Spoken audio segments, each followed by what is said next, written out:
तर विधानसभेत आज चंद्रपूरच्या कोळसा खाणीचा मुद्दा चर्चेत आला।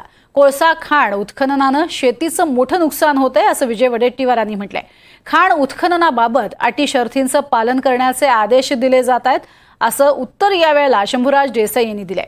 आधी पुनर्वसन करा मग खाण सुरू करा अशी मागणीही यावेळेला वडेट्टीवारांनी केली आहे। या परिसराचा एकदा सर्वे करून घ्या। हे सेंट्रल गव्हर्नमेंटशी रिलेटेड आहे। अजिबात स्थानिक लोकांना ते थारा देत नाही, हुसकावून लावतात, ऐकत नाही। अरविंदोच्या संदर्भात हेच झालेलं आहे। अरविंदो ही खाण सुरू झाली, 4 गावाचं पुनर्वसन करायला पाहिजे, आपलं धोरण आहे। पहिले पुनर्वसन, मग पूर्वी आपलं धोरण होतं पहिले पुनर्वसन नंतर धरण।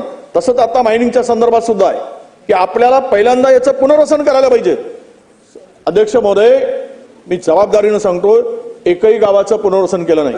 ही मायनिंग कशी सुरू झाली, का बंद केले? कलेक्टरांना आम्ही तक्रार केली, जिल्हाधिकाऱ्याने ती माइन्स बंद केली। कुणावरून आदेश आला सुरू करा।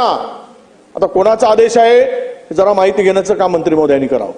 आणि ती खाण सुरू झाली। त्या गावाला जाणारा रस्ता अध्यक्ष महोदय या कंपनीने बंद केला, खोदून काढला, रस्ताच खोदला। तो रस्ता जिल्हा परिषदेचा आहे।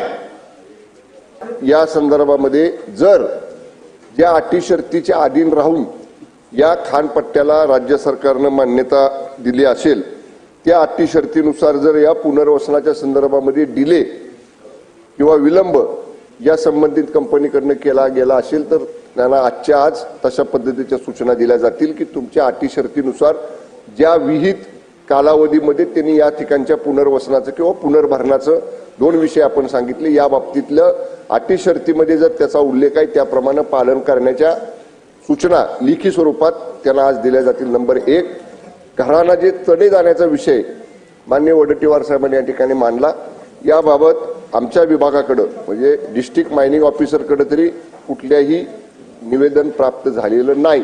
पण मान्य सदस्य सांगतात ही बाब खरी समजून अशा पद्धतीनं महसूल यंत्रणेमार्फत आणि आमच्या मायनिंग अधिकाऱ्यामार्फत सुद्धा त्या परिसरातल्या घरांचा सर्वे केला जाईल।